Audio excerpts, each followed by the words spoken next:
Oui, alors la mission de commissaire de la République, elle n'était pas difficile, elle était impossible.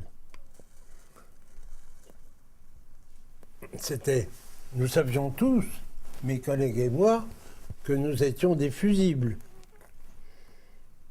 Il fallait faire face aux problèmes et puis tenir le coup jusqu'à ce qu'à un moment, la France s'administre. Dans mon souvenir, pour les gens de ma génération, il y a 2 semestres singuliers. Le semestre qui commence en juin 40, avec les événements militaires et politiques, y compris le départ du gouvernement à Bordeaux, etc. Jour par jour, ce semestre est connu. On sait tout. Et on en apprend encore plus chaque jour. Je lisais il y a quelques jours un merveilleux bouquin de mémoire d'un diplomate. Tout ce qui se passe dans ce semestre est connu en détail. Mais le semestre de juin 1944, il n'y a pas de France. Il n'y a pas de France. Tout est décentralisé.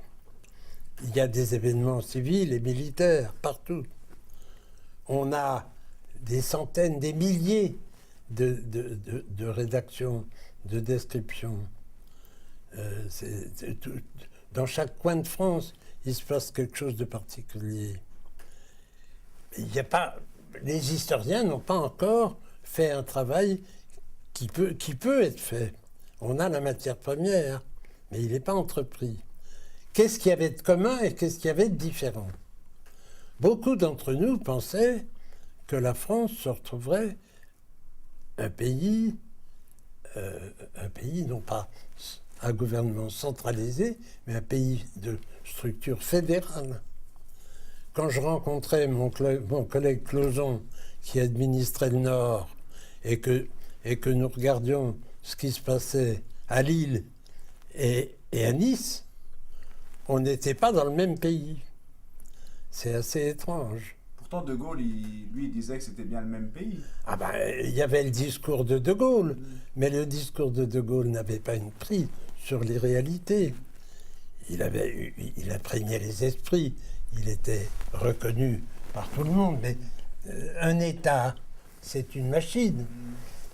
Une machine, c'est pas avec un souffle que ça marche. Une machine, ça marche avec des rouages, des roues dentées, de l'huile, de l'énergie, etc.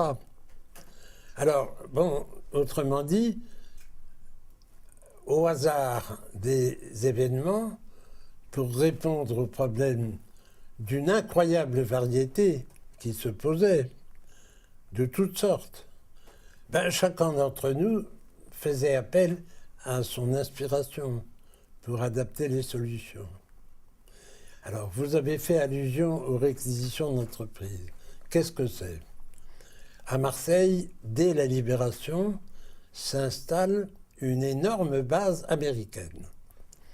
Ça a été une des 2 bases probablement les plus importantes pour alimenter la bataille d'Europe. Il arrive 3 ou 4 bateaux par jour, dans un port détruit.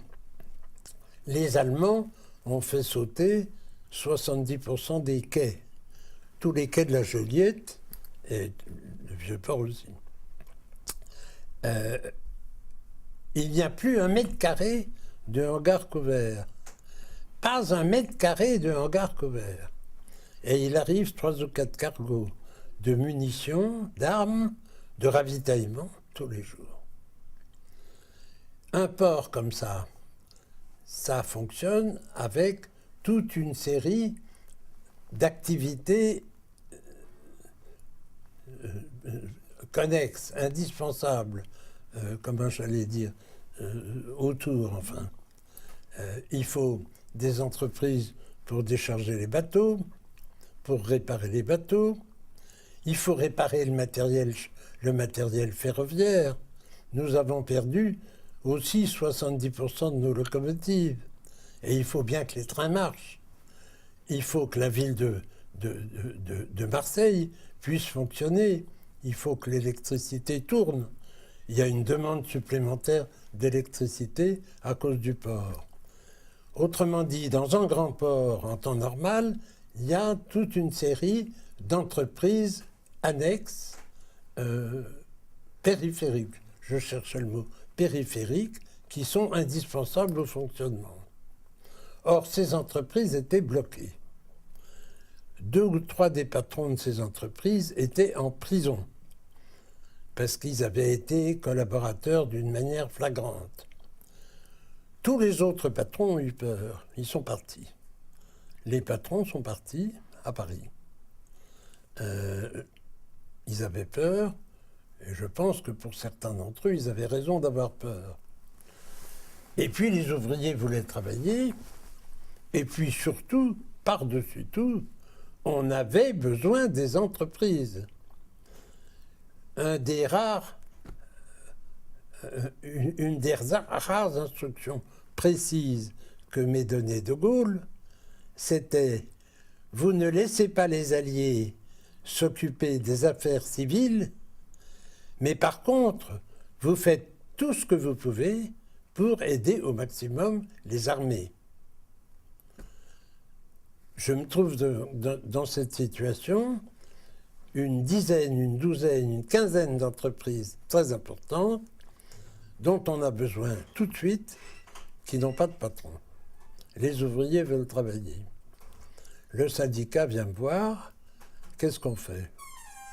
Alors, j'ai heureusement une bonne équipe de juristes qui sont des professeurs de droit de la fac d'Aix, et je leur dis, messieurs, voilà un problème, voulez-vous voir un peu quel genre de solution on peut y apporter? Ils se retirent et ils me ressortent quelque chose que j'aurais dû connaître. Bonjour madame. Bonjour. Vous prendrez un petit peu de café? Oui, si vous voulez, ouais. Oui, moi aussi. S'il vous plaît, madame, 3 cafés. Et ils me ressortent quelque chose que j'aurais dû me connaître si je m'étais souvenu de ma licence en droit, la loi du 11 juillet 1938 sur l'organisation de la nation en temps de guerre, qui prévoit la réquisition.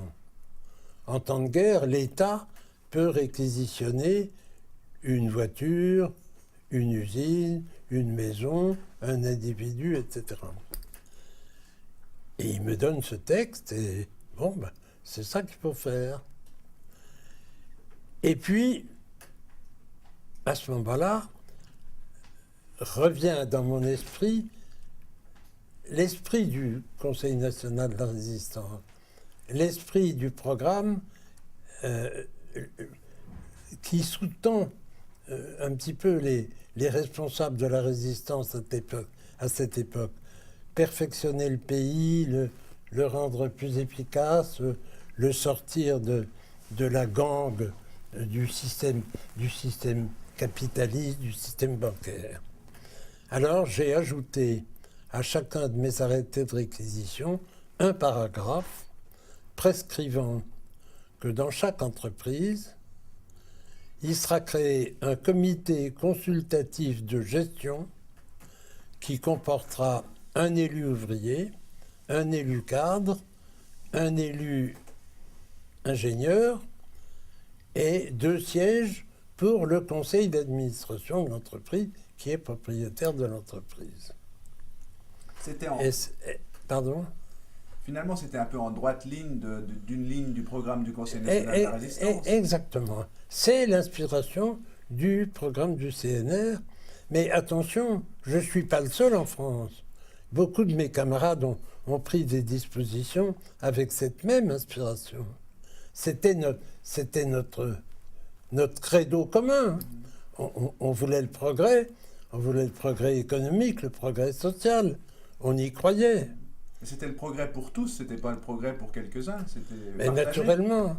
Donc, on a gardé en mémoire l'affaire des réquisitions, parce que, comme vous savez, il y a eu une équipe de cinéastes qui a fait un joli film là-dessus. C'était la démocratie sociale et économique. C'était un début de démocratie sociale et économique. Ces entreprises ont fonctionné d'une manière extraordinaire. Quand j'allais visiter une de ces usines, il y avait des calicots en travers des halles. La notion de service a remplacé la notion de profit. Et les gars travaillaient 50 heures, 60 heures. Quand on manquait de spécialistes, c'est les employés, les salariés qui recherchaient eux-mêmes leurs copains réfugiés dans les Cévennes ou dans les Alpes et qui les faisaient venir pour travailler. Et on était couvert de félicitations des clients, notamment des Américains. Ça marchait merveilleusement. Ce qu'on m'a reproché, c'est pas les réquisitions. Les réquisitions, c'était la loi de 1938. Ce qu'on m'a reproché réellement, c'est la réussite. Ça, c'était impardonnable. Oui, qu'une expérience d'autogestion fonctionne aussi Oui, bien. c'est la même histoire que le bouquin de Stéphane. C'est pas le texte qu'on lui reproche, c'est le fait que ça ait réussi. Et après, finalement, ça s'est arrêté parce qu'on vous a quand même dit qu'il fallait peut-être un petit peu calmer l'expérience. C'est un peu ça. On vous a rappelé sur Paris après. Ah ben, c'est plus amusant. Il y a un ministre qui est arrivé à Marseille, incognito, René Meyer, que je connaissais bien, et qui m'a dit au Brac, il faut arrêter ça, c'est mauvais, c'est dangereux politiquement, puis c'est mauvais pour votre avancement. Puis il a repris son autorail, il est rentré à Paris. Et puis il me restait deux ou trois arrêtés à signer que j'ai signés, naturellement.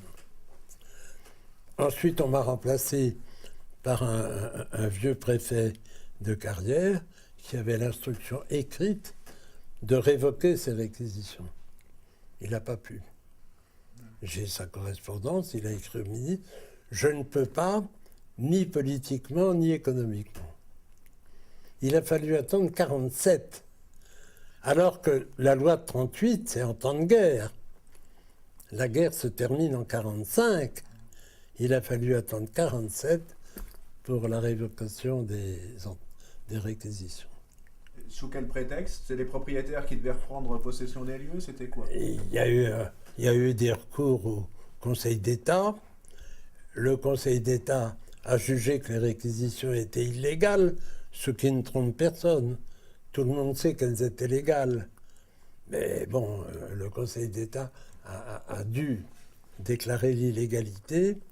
Et il y a eu un débat à l'Assemblée nationale pour savoir quoi faire des bénéfices. Parce que ces entreprises qui travaillaient à tour de bras mettaient de côté tous les mois l'indemnité de réquisition due aux propriétaires et en plus faisaient des bénéfices. On s'est retrouvé avec 700 ou 800 millions de bénéfices. Il y a eu débat à l'Assemblée pour savoir quoi faire de ces bénéfices. Les gens disaient ça appartient à l'État, les autres disaient ça appartient aux propriétaires. Les résultats, ils sont allés où? Vous savez ou pas? On a partagé, la part des propriétaires était copieuse. Mais je n'ai pas connu le détail.